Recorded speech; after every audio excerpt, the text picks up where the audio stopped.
What's up, guys? Welcome to Daily Dose of Reddit. This is your host, Zach, and today's subreddit is r/IDontWorkHereLady. This story's called, I Am Not Your Personal Shopper. My district manager would come to my campus once a month to go over accounts with me and to help with issues I might have been facing. I was the office manager for a ground campus school that offered certificates in medical assisting, billing and coding, digital multimedia and web design, as well as computer repair, etc. The district manager always came on Friday, as school was only a half day and staff left at 1:30 p.m. also. So the district manager and I got to talking about personal things, and she mentions that she is going to a fancy event but hasn't had the time to go shopping. Well, I am all about the shopping and ask, what did she need? She tells me she needs a new bra and maybe a jacket to go over her dress, but hasn't been able to get the right fit. The district manager is pretty busty, so I tell her about a plus-size shop near campus that has a huge selection of bras, and she can get measured for the right fit, and I have a coupon. We go shopping. We get to the shop in a strip mall, and the store is not big, just a rectangle that is open so you can see all the way to the back. Very open concept. The store has 3 changing rooms on the right wall in the center of the store and 2 more dressing rooms on the left wall and at the back of the store. The checkout is situated in the very center of the store, all the way in the back so the staff can see the entire store. As I am a frequent flyer of the store, the day staff recognizes me. I ask if one of them would help with the bra fitting, and it's yes, they would be happy to. While I wait for district manager to get measured, I mosey around wasting time and hope to pick up a sale item. Now, I am dressed in my usual Friday attire of a polo shirt with the name of my school and jeans. I am also carrying my purse, so clearly I don't work here. A nice lady comes out of a fitting room while I'm roaming the store and checks out her outfit in the mirror, and she is tugging on the jacket and frowning. She sees me glance up and asks what did I think about what she had on. Nice lady tells me her husband is taking her out for their anniversary and she wants to make a good impression.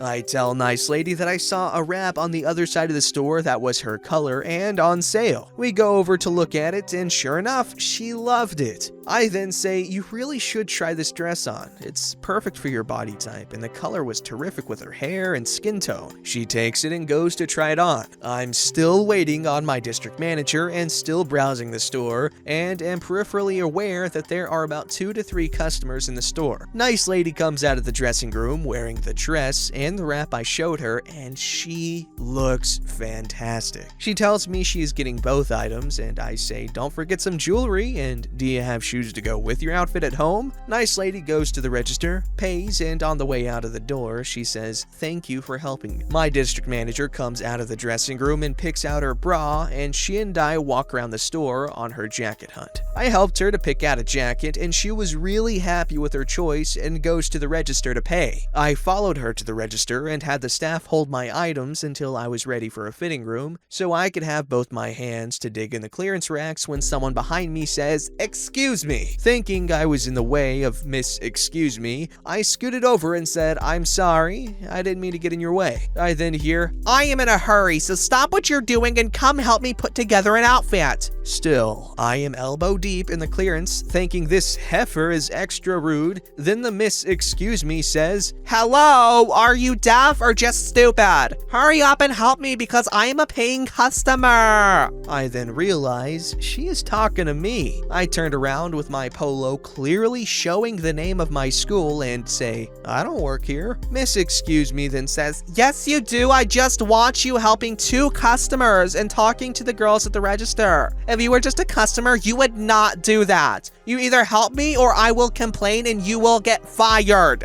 Miss Excuse Me then says, I come in here all the time and I spend a lot of money in the store, so I want a personal shopper too. Come help me right now. Honest to God, I thought she was going to stomp her feet to emphasize her point. Again, ma'am, I don't work here. Another, yes you do! Okay, what the hell? Now, I was feeling kinda spicy because Miss Excuse Me called me a liar, stupid, and asked if I was deaf. So, I reply, I think you're exaggerating because if you really came in all the time and spent lots of money, I would know who you are. I followed up with, only our special customers get the assistance of the store's personal shopper, and you are just not that special. Miss Excuse Me stopped her way back to the register to tell the staff how rude I was, and she wanted to speak to the manager because I should be fired. One of the staff told her I did not work there, and the store did not employ a personal shopper. If looks could kill,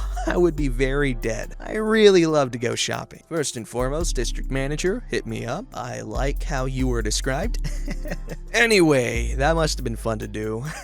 You don't work there, so you can trash talk entitled people all day, and you won't get in trouble. So I appreciate the use of that power to make the entitled person feel stupid when they go up there asking for a personal shopper and asking to get you fired. Because then, since she's screaming and crying over wanting to get you fired, she looks like an idiot, and you look like a boss. Absolute win.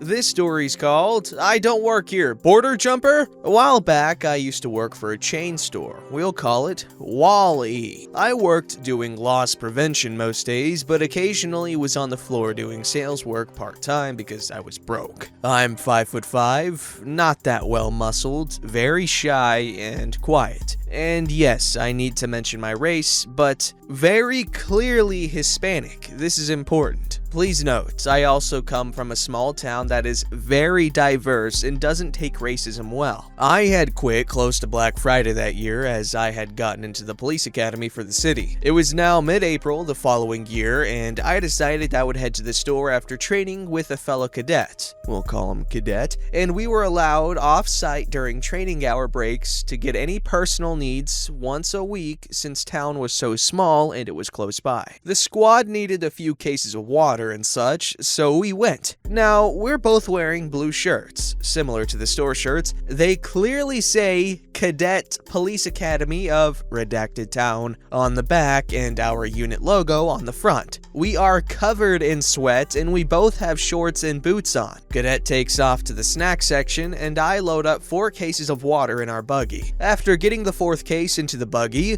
a woman, Angry Linda / Karen isn't even good enough for her, very loudly clears her throat and begins tapping her foot behind me. I assume I'm in her way and quickly turn around and excuse myself for being in her way and start to spin the buggy around to head the other way. She then yells, "Where do you think you're going? You're supposed to be helping me!" I raise a brow at her and look at her confused. "I'm sorry, miss, but I don't work here." I get cut off and Angry Linda screams like she's being beaten with a sledgehammer. "How dare you talk to me that way? I pay your salary. My husband is," insert some important name I'm supposed to know, "and you'll be fired for treating me this way." I again say, "I don't work here, lady. I get cut off again as she begins to spew racial slurs at me. I will not include and tells me to go back to where I came from. At this point, I'm beyond angry, and not only has she not stopped yelling, but she also insulted me and my race. There are a few people gathering at the ends of the aisles at this point, and I gather my composure waiting for her to finish her hate speech. She finally ends her rant with, "You freaking border jumper!" as she pushes me back into my buggy. I rolled my eyes and said, "Are you done yet?" To which she replies, "What do you have to say for yourself?" with a smug look on her face. I sigh heavily and say,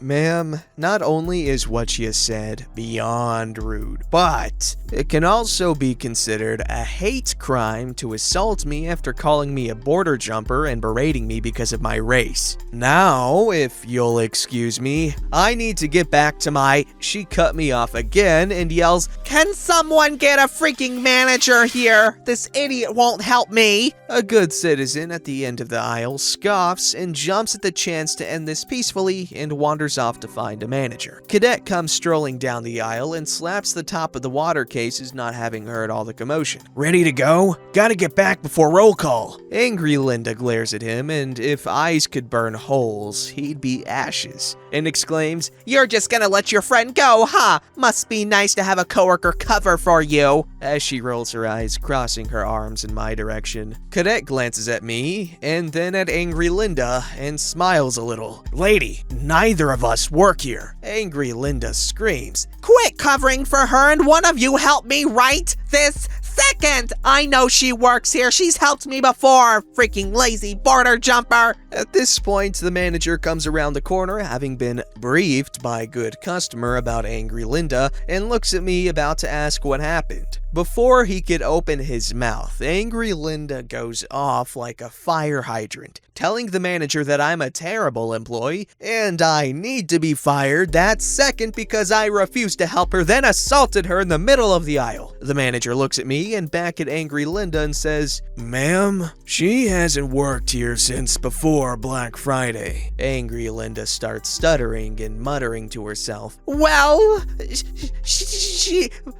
but she..." Manager turns to me. "What happened, Math?" My nickname. I explained the entire situation and mentioned how she had pushed me backwards into the buggy. Angry Lady butts in. "I did no such thing." Manager looks up to the ceiling and points. "Let's go to my office and see what story the camera tells." Angry Linda, fellow cadet, and I walk to the office, and good customer follows. Angry Linda sits in the chair next to manager and glances away shyly as she knows she did wrong. Manager reviews tapes and asks good customer what words were exchanged. Good customer tells manager, and manager glares at Angry Linda. "First of all, I want you to apologize for assaulting and racially profiling her. Then, I want you to sit there and wait while I take care of having you banned from my store because I cannot tolerate such ignorant and blatantly rude behavior in my store." Angry Linda sheepishly looks down and mutters, "Sorry." Manager looks at me. "Would you like to press charges on her? I can call and have a car here in 5. I shrug and fellow cadet says, "If you don't press charges, she'll get away with it." Good customer says, "I'm a former police officer. She assaulted you. She verbally attacked your race. It is legally a crime." Before I even say a word, manager is on the phone with my non-emergency dispatch requesting an officer for assistance. Lo and behold, my sergeant, who treats me like his child because he knows I'm not the best at being in charge, hence why I'm in the academy, to learn to be that way, pulls up and gives me the dagger eyes. "Math, what the hell did you do?" I look down and reply, "Sir, I didn't." Good cop comes up behind, pats my shoulder softly, and begins to tell Sergeant what happened. Sergeant, who is 6'4" and 250 plus and is a very scary dude, gets a very angry look on his face and storms past us and gets in Angry Linda's face. "Let me tell you something, Miss Thing. If you ever speak to one of my cadets or anyone in this town like that again, I'll see to it that you spend hours cleaning floors with a toothbrush and picking up trash on the freeway." Angry Linda nods her head in silence, realizing her mistakes, and fellow cadet and I chuckle a bit. "Ma'am, you're under arrest for assault." Angry Linda begins to cry and throw a tantrum as she's handcuffed and kicks Sergeant, which results in her being literally thrown into the back seat of the squad car. Good customer goes up to Sergeant. "I think she handled it quite well for a cadet." "You've done well in training her, I see." Sergeant laughs and nods a bit. "I guess." Glances at me and fellow cadet. "Y'all check out and get back. Your fellow cadets are gonna love this story." We checked out and went back and told our friends the story. Everyone thought it was nuts. It's been 2 years now, and I don't know what happened to Angry Linda, but I hope, wherever she is, she learns not to treat people so bad. I'm now a patrol officer for the next town over, and I carry that experience everywhere. Makes for an interesting story. Wow, everyone handled the situation quite well.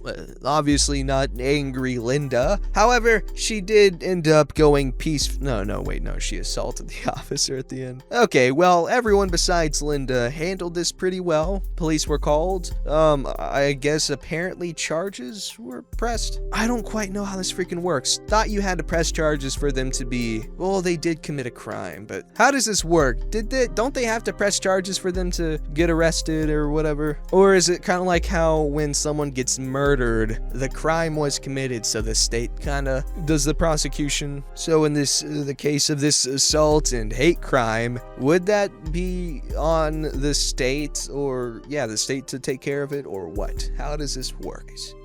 Don't forget to like, subscribe, and hit that bell to never miss an episode.